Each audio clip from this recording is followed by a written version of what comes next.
নফসের ব্যাধি অহংকার। আসসালামু আলাইকুম রহমতুল্লাহ। অহংকার পতনের মূল, কথা প্রচলিত। নৈতিক মূল্যবোধের জায়গা থেকে এটি যেমন সত্য, ধর্মীয় দৃষ্টিকোণ থেকেও কথা প্রমাণিত যে অহংকার ও দাম্ভিকতা পতন ডেকে আনে। আত্ম অহমিকা বলা হয় নিজের গুণে নিজে মুগ্ধ হয়ে নিজেকে বড় মনে করা, আর অহংকার বলা হয় নিজের গুণে নিজে মুগ্ধ হয়ে নিজেকে বড় ভাবার পাশাপাশি অন্যকে তুচ্ছ মনে করা। শরীয়তের দৃষ্টিতে উভয়টি হারাম। আত্ম অহমিকা, দাম্ভিকতা ও অহংকার নফসের এক নিকৃষ্ট ব্যাধি। নফসের এই ব্যাধি দূর করা আমাদের উপর আবশ্যক, কেননা অহংকারী মানুষকে আল্লাহ খুব অপছন্দ করেন। এ ব্যাপারে আল্লাহ তাআলা কোরআনুল কারিমে ইরশাদ করেন, নিশ্চয়ই তিনি আল্লাহ অহংকারীদের ভালোবাসেন না। মহান আল্লাহর সঙ্গে কৃত সর্বপ্রথম গুনাহ হল অহংকার। আল্লাহ তাআলা বলেন, যখন আমি ফেরেশতাদের বললাম তোমরা আদমকে সিজদা করো, তখন ইবলিস ছাড়া সবাই সিজদা করল, শুধু সে অহংকারবশত সিজদা করতে অস্বীকার করল, আর সে কাফিরদের অন্তর্ভুক্ত হয়ে গেল। অহংকার ইবলিসকে শয়তানে পরিণত করেছে। সে অহংকার করেছিল নফসের প্ররোচনায়। লাগামহীন নফস যখন ইবলিসের উপর প্রাধান্য লাভ করে, তখন সে অহংকারবশত তার স্বীয় রবের হুকুম অমান্য করে, ফলে সে ক্ষতিগ্রস্তদের অন্তর্ভুক্ত হয়ে যায়। অহংকার শয়তানি কাজ, আর অহংকার মুক্ত থাকা আল্লাহওয়ালাদের কাজ।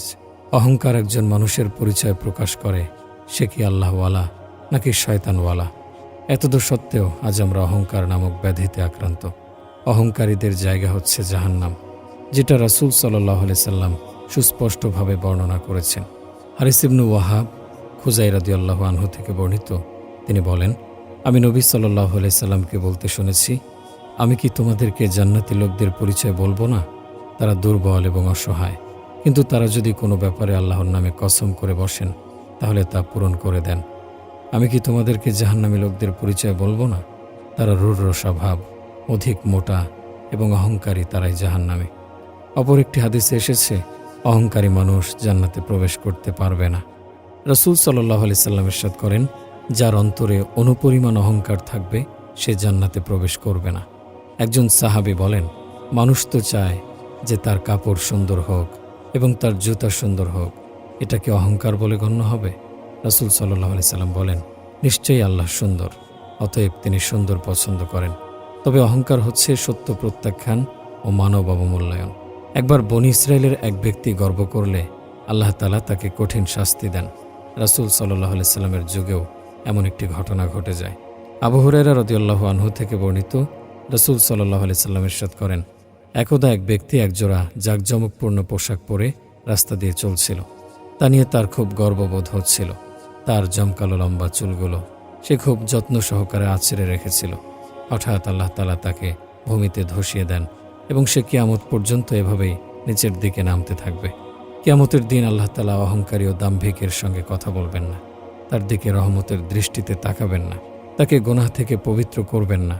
আবু হুরায়রা রাদিয়াল্লাহু আনহু থেকে বর্ণিত, রাসূল সাল্লাল্লাহু আলাইহি সাল্লাম ইরশাদ করেন, 3 ব্যক্তির সঙ্গে কিয়ামতের দিন আল্লাহ তাআলা কথা বলবেন না, তাদের গুনাহ থেকেও পবিত্র করবেন না, তাদের দিকে রহমতের দৃষ্টিতেও তাকাবেন না, এবং তাদের জন্য আছে কঠিন শাস্তি।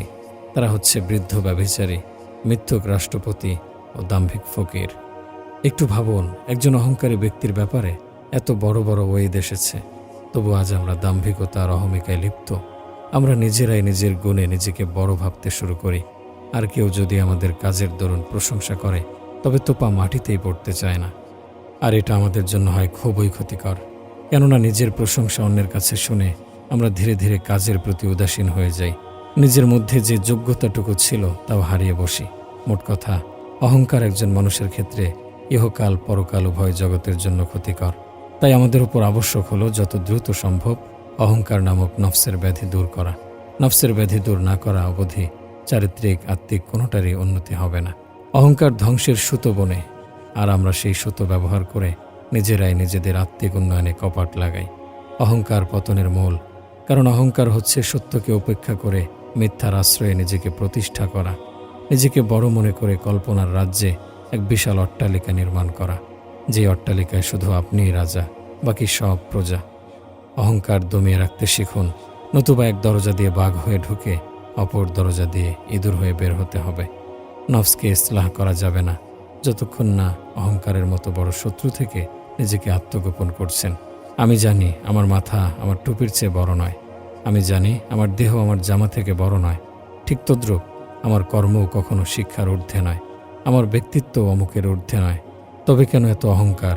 যদি তোমার আত্মমর্যাদা তোমার হৃদয়ের চেয়ে বড় এবং তোমার অহংকার তোমার মাথার চেয়ে বড় হয়, তবে তা দূর করার চেষ্টা করো। কেননা এটাই তোমাকে বিষণ্ণতায় নিক্ষেপ করবে, ধ্বংসের দিকে ঠেলে দেবে। তুমি যতই নিজেকে অহংকার মুক্ত দাবি করো না কেন, অকারণে অন্যকে ঘৃণা করা তোমার অহংকারী পরিচয় সর্বত্র প্রচার করছে। তাই নিজেকে অহংকার মুক্ত দাবি না করে অহংকারের গোড়ায় নম্রতার পানি ঢালো। সংসারের উনুনে যদি অহংকারের আগুন প্রজ্বলিত হয়, তবে সেই সংসার সুখের মুখ দেখতে পায় না। কর্তাকর্তীর মুখ নামক উনুন থেকে শুধু আগুনের ধোঁয়াই বের হয়, হিমেল শীতল হাওয়া নয়। এজন্যই বলা হয়, একজন অহংকারী মহিলা সংসারের পুরো কাঠামো বিনষ্ট করতে যথেষ্ট।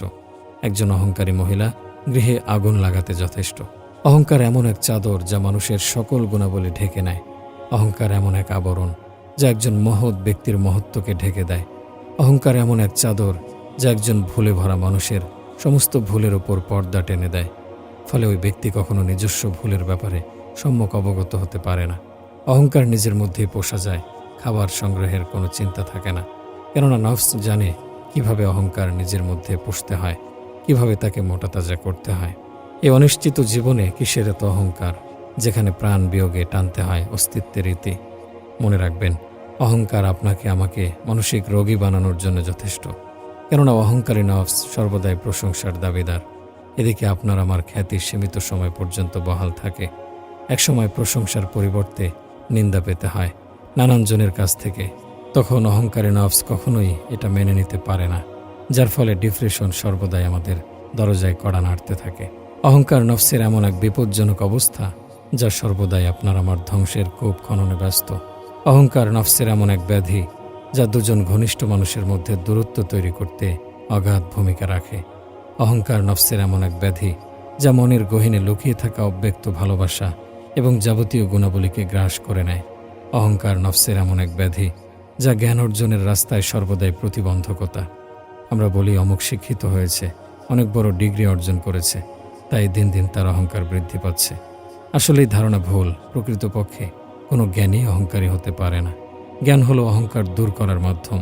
যতই জ্ঞান বাড়বে অহংকার ততই হ্রাস পাবে। পক্ষান্তরে যতই জ্ঞান কমবে অহংকার ততই বৃদ্ধি পাবে।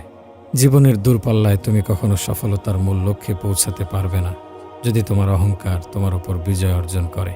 আগে অহংকারকে পরাজিত করো, তারপর অন্যত্র বিজয় তালাশ করো। হজরত মাওলানা মাহমুদ হাসান গাঙ্গুহি রহিমাহুল্লাহ যখন কোনো তলিবুল ইলমের মধ্যে অহংকার দেখতে পেতেন, তখন তার এই অহংকারের চিকিৎসার জন্য তাকে আদেশ দিতেন, তুমি দৈনিক পাঠকক্ষের সামনে ছাত্রদের জুতো ঠিক করে রাখবে। আর যখন কোনো তলিবুল ইলমকে বিনয়ী দেখতেন, তখন তার জুতো তিনি নিজেই ঠিক করে দিতেন। আল্লাহু আকবার।